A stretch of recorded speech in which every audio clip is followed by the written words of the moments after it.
राज ठाकरेंनी संत श्रेष्ठ निवृत्तीनाथ समाधीचं दर्शन घेतलंय।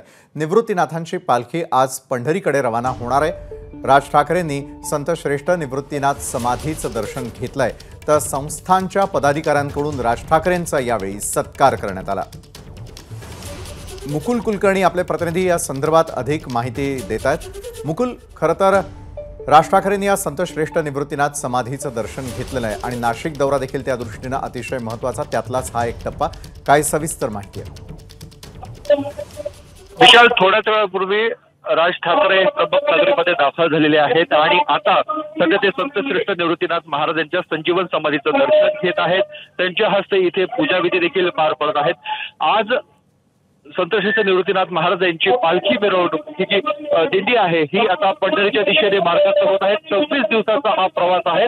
26 दिवसांनी हे सर्व वारकरी पंढरीमध्ये दाखल होणार आहे। परंतु त्यापूर्वीचा हा सोहळा आपण बघत आहोत। राज ठाकरे यांच्या हस्ते एका बाजूला पूजाविधी पार पडत आहेत, दुसऱ्या बाजूला विनेकरी, छेटेकरी, दिंडीकरी हे सर्व जण आता मंदिराच्या सभा मंडपामध्ये एकवटलेले आहेत आणि थोड्याच वेळामध्ये भजनाला सुरुवात होईल आणि एकीकडे भजनाचा जोरदार इथे गजर सुरू असतानाच पालखी ही आता पंढरीच्या दिशेने प्रस्थान ठेवणार आहे।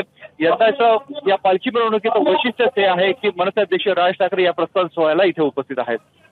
नक्कीच धन्यवाद आपण दिलेल्या या सविस्तर माहितीसाठी मुकुल। वेळोवेळी आपल्याकडनं अपडेट्स घेत राहू। एबीपी माझा, उघडा डोळे बघा नीट।